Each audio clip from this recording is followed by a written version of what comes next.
Star Wars Episode 7, The Force Awakens. So, this is a re-review of Star Wars The Force Awakens, a movie that came out in 2015.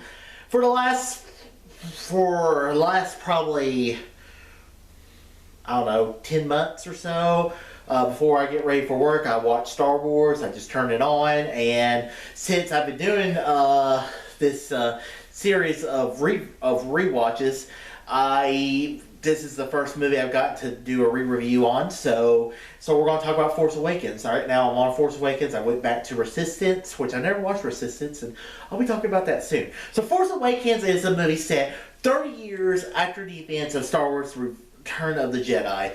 The Empire is no more, the Rebellion has become the New Republic, but all is not ranked good in the galaxy. The Empire has been replaced by the and then there's this Resistance. Luke Skywalker has disappeared. There's this map to Luke Skywalker. They have to get these plans. They gotta give it to the Resistance so they can restore peace and prosperity to the galaxy. Does this movie sound familiar? It's a remake of A New Hope. So when the movie came out, I absolutely loved it. And I thought the movie's fun. The movie had great action. The characters were very interesting. It had a lot of good prospects. Now look at this movie in a 2024 eye, and after knowing where the story goes, I will say this is a good movie. That I'm not going to take that away from A Force Awakens, because the movie's fun. Han Solo, Harrison Ford back in this iconic role is great. Hell, Chewbacca.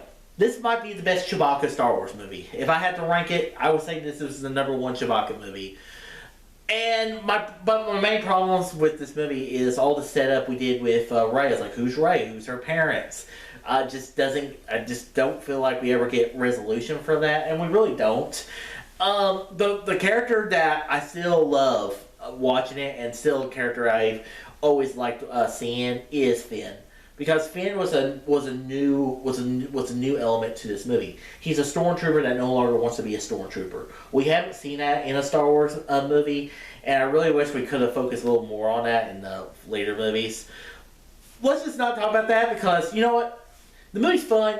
The action's great. The space battle scenes are great. Seeing Poe Dameron as the X-Wing pilot, because I love seeing X-Wing action, space combat. I think he's great, and I like how he's the best pilot in the Resistance. He doesn't just talk about that. People just don't talk about it. You actually see it in action. So I do appreciate that element of the movie. And I like Adam Driver's Kylo Ren. Yes, he's a little a crybaby at times, but the lightsaber kicked ass, and the lightsaber fight between him and Rey is great. Overall, Force Awakens, it was still an enjoyable movie. I had a fun time rewatching it. Does some of the story elements of the movie bug me, knowing what comes next? Absolutely. But it's fine. So guys, have you seen Force Awakens since you saw it back in 2015? I've seen it a few times, and I've seen it, this is the most recent time I rewatched it. It was fun to rewatch, and I look forward to watching Last Jedi and Rise of Skywalker, yay. So guys, what are your thoughts? Comment below, let me know. Guys, if you like the video, thumbs up, subscribe, see more, tell your friends about Easy Nation. All too easy.